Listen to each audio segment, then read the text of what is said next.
Olá a todos, sejam muito bem-vindos ao Tendo a Pensar e a nossa nova série sobre redação para o Enem. A primeira dica já vai, inclusive, para um possível tema do Enem desse ano, né, um dos possíveis temas, então vale a pena dar uma estudada, uma mergulhada no assunto, que tem a ver com o censo que foi completado, né, em 2022, mas a dica que eu vou dar vai além disso. Se faz sentido para você, que você se inscreva no canal, né,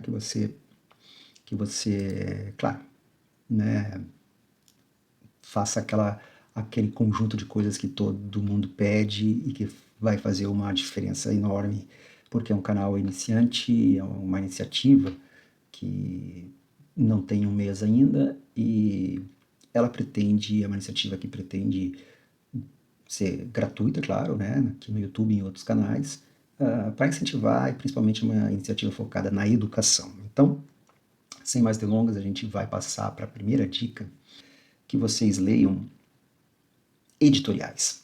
A gente muda aqui de tela só já para mostrar para vocês um editorial da Folha de São Paulo do domingo, 2 de julho de 2023. Eu trago esse editorial porque eu acho que, e editoriais da Folha, porque eu acho que eles, como eu falei, eles têm muito a ver com uma redação, né? Eles se conectam de uma maneira, alguns editoriais da Folha se conectam de uma maneira muito próxima com o que é exigido nas redações do Enem, que é uma, uma introdução baseada na abordagem do assunto, na recuperação de alguns fatos relacionados ao assunto. No caso da Folha, quando se faz um editorial, é com base em alguma notícia que aconteceu, então isso faz muito sentido. Depois tem o editorial lista uma série de argumentos para defender uma posição, a posição do veículo de imprensa, uma posição daquele veículo, seja da Folha, seja de qualquer outro veículo, e, por fim, muitas vezes também se conecta com a proposta de intervenção, com uma proposta de encaminhamento para aquele assunto que está sendo abordado, que não deixa de ser uma proposta de intervenção que vocês têm que fazer na redação de vocês no Enem. Então eu trouxe esse editorial da Folha e eu gostaria só de complementar dizendo que é muito importante vocês saberem diferenciar notícia de artigos de opinião, que muitas vezes são escritos em primeira pessoa, não é esse o objetivo do Enem, ainda que a sua opinião seja dada, né, ainda que a sua interpretação e a sua argumentação é válida, portanto, não é uma notícia em que os textos são simplesmente narrativos, também não é um artigo de opinião, simplesmente, ele é uma dissertação argumentativa. E aqui tem um exemplo bem prático. Vamos pegar ele aqui no formato em que a gente divide ele um pouco melhor, ou a gente deixa ele só em uma coluna. Aqui a gente pegou um exemplo de um texto da Folha que por acaso tem uma abordagem que é muito parecida com o formato de um texto argumentativo do Enem, como também aborda um assunto que tem muita chance de ser um tema da redação do Enem. Então, é bem importante que vocês leiam a respeito, até porque mais notícias e mais dados do censo vão ser divulgados ao longo dos próximos meses e com mais detalhes a respeito do censo. Vocês sabem que o censo foi divulgado há poucos dias, enquanto eu estou gravando, ele foi divulgado no final de junho, e um dos dados mais curiosos, os que mais surpreenderam, foi o fato do censo ter surpreendido todo mundo com um número menor na contagem de brasileiros, na contagem da população, um número menor do que as estimativas apontavam, quase 10 ou 11 milhões a menos do que as estimativas de 213 milhões. Então o número ficou em torno de 203 milhões de pessoas no Brasil. Isso tem reflexos importantíssimos e esses reflexos começam a aparecer agora nas análises. Como eu disse, em editorial é um bom lugar para ver como é feito isso. Eu vou, de novo, fazer uma transição aqui vou tentar aumentar um pouco a tela aqui para a gente ler juntos e fazer os principais apontamentos de como um texto desses se assemelha com com uma redação. Mas aí, vamos lá. Vamos pegar os principais exemplos aqui, enquanto vocês leem, que podem funcionar e que tem tudo a ver com, ou que tem muito a ver com a abordagem do Enem. Principalmente se a gente pegar esse primeiro parágrafo aqui, digamos que o tema fosse, né, no Enem, alguma coisa relacionada ao censo e as informações que a gente tem até agora divulgadas sobre o censo, ele começa o texto falando sobre a queda do ritmo de crescimento da população, dizendo que isso é uma tendência universal e que não foi diferente no Brasil, embora tenha sido mais rápida do que a média mundial a partir de 2000, do ano 2000.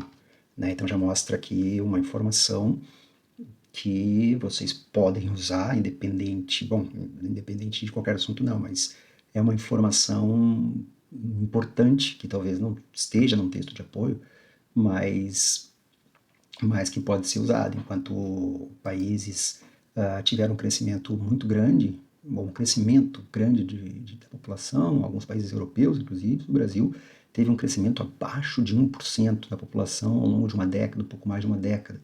Então, isso algumas pessoas tratam isso como, ainda não está definido, ainda não existe uma definição justamente porque faltam dados, mas existe uma preocupação grande com o fato desse crescimento não ter acontecido, porque isso pode significar algumas coisas que a gente vai ver ao longo da interpretação que a Folha faz. Ela contextualiza a informação, que é algo que vocês têm que contextualizar de acordo com o tema da redação, dizendo: os primeiros dados do censo indicam que a mudança demográfica se acelerou em um grau parcialmente imprevisto.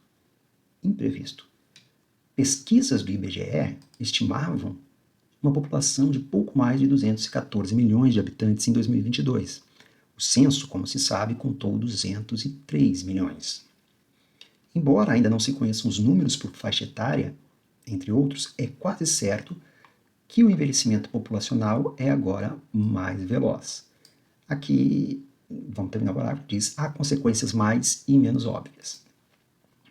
Quais são? Bom, há muitas coisas semelhantes com uma redação, com o que seria uma redação, e há também diferenças, né? Porque geralmente a gente usa o primeiro parágrafo da redação no Enem já para apresentar pelo menos dois conceitos ali, ou duas abordagens que vão ser feitas ou vão ser melhor explicadas nos parágrafos seguintes. Aqui, claro, no editorial não foi feito isso, o editorial não segue um padrão da prova do Enem, mas é totalmente possível a partir disso adaptar, porque em seguida ele vai entrar nessas abordagens. Ele trouxe uma aqui dizendo que é quase certo que o envelhecimento populacional é agora mais veloz. Ele diz que é quase certo que a gente ainda não tem os dados do censo, agora em julho de 2023, por faixa etária. A gente deve ter mais adiante, aí a gente vai ver quais são os percentuais e quantas pessoas estão em cada faixa etária. Né? Daí, o segundo parágrafo é um parágrafo de desenvolvimento, em que ele já aborda alguns conceitos e já faz uma abordagem interpretativa, uma abordagem argumentativa, muito importante. Diz: o número de idosos que dependem de pessoas em idade ativa tende a aumentar. Isso é um fato, né? Um fato. Caso se concretize a informação de que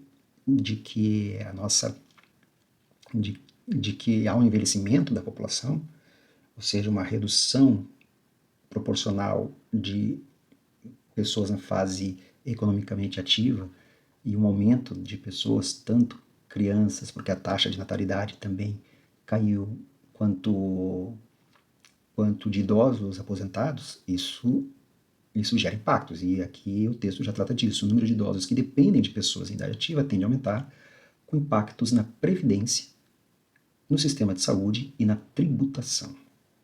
Trouxe 3 problemas que o país deve ter que enfrentar em função em função desses dados, desses primeiros dados que mostram, em função desses primeiros dados revelados pelo censo. Se a taxa bruta de natalidade, continua aqui o texto, se a taxa bruta, vocês estão vendo, se a taxa bruta de natalidade, que é o número relativo de nascimentos por ano, cai abaixo da taxa de mortalidade, a população diminui, claro, a não ser que o saldo da migração seja positivo. Ou seja, né, se cai a taxa de natalidade e aumenta, se a taxa de natalidade cai abaixo da taxa de mortalidade, a população diminui. E esperava-se, a não ser que tenha um saldo de imigração, né, positivo, esperava-se que o Brasil chegasse a esse ponto na segunda metade da década de 2040. Pode acontecer bem antes, pelo que se vê. Aqui está argumentando. A fecundidade total no Brasil ainda são dados que estão trazendo, mas são argumentos, né? Porque são dados, mas ele diz aqui que, né, que tem impactos na previdência, no sistema de saúde e na tributação. Já é um argumento a partir daí. A fecundidade total no Brasil já estava próxima do terço dos países com as taxas mais baixas, embora a razão de dependência de idosos pela população ativa ainda estivesse na média mundial. Uma relação de quantos idosos, a proporção de idosos que depende da população ativa. A população brasileira já cresce menos que a de boa parte das nações desenvolvidas, por atrair menos imigrantes. Essa tendência parece mais acentuada. A formação de mão de obra se torna assunto mais urgente. Nos últimos anos de bom crescimento econômico, no final da década de 2001, 2010, era notória a escassez de trabalhadores qualificados. Então, aqui ele trouxe mais um problema, a partir dos dados apresentados no censo, dizendo que a mão de obra é um assunto extremamente urgente.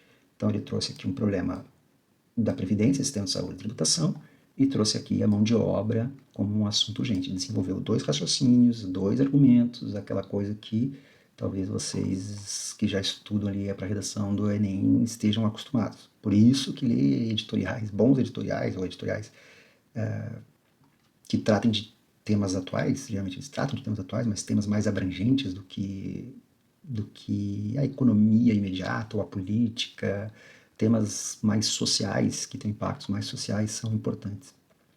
É importante, né, abordar, estudar esses temas. Aí ele termina, ele vai para a conclusão aqui, dizendo, é possível que tal problema volte a se repetir em escala maior se o PIB voltar a crescer de modo duradouro, com uma população que envelhece mais rápido. Evitar a fuga, que ele já começa com algumas soluções, com algumas propostas de intervenção, que ele vai retomar depois, mas, né, já entra numa proposta de intervenção, que numa redação um pouco mais organizada pode estar separada melhor para o parágrafo, mas ele fala, evitar a fuga de cidadãos desesperançados e atrair trabalhadores estrangeiros devem ser tema de política pública. A transição demográfica é influenciada por melhorias de renda, urbanização e ampliação de direitos como, aí vem aqui, educação, saúde e proteção social. Mudanças culturais, a condição social das mulheres, relações familiares e entre gêneros também têm importância, assim como a desigualdade. E para concluir, vem aqui uma clara proposta de intervenção, poderia ser um pouco melhor, talvez formulada, claro que numa redação do Enem, você, na conclusão, também retoma o raciocínio inicial, o problema inicial, e faz a proposta de intervenção, e conclui. No Brasil, é ou era especialmente relevante a gravidez precoce, indesejada e desassistida entre as mais pobres e menos escolarizadas. É preciso, aqui a gente vai agora para essa parte final aqui, que diz, é preciso, então está dizendo aqui, está propondo uma intervenção, é preciso melhoria acelerada na educação, com novo planejamento para a escola básica e atenção na fuga de cidadãos e cérebros, na imigração, na igualdade de direitos reprodutivos, nas questões previdenciárias. O Brasil trata com descaso suas deficiências estruturais e o tempo vai se encurtando.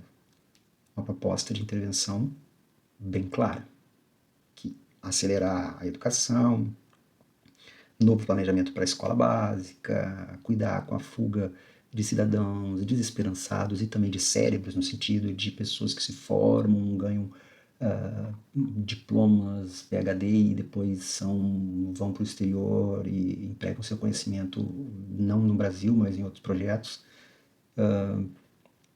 Imigração, igualdade de direitos reprodutivos, questões previdenciárias, que é a questão que impacta, porque aí tem a questão do INSS e outra. Então, aqui a gente trouxe, nessa primeira aula piloto, e aí vocês deixem seus comentários se vocês gostaram da abordagem ou não, porque a gente trouxe aqui um possível tema que pode cair no Enem,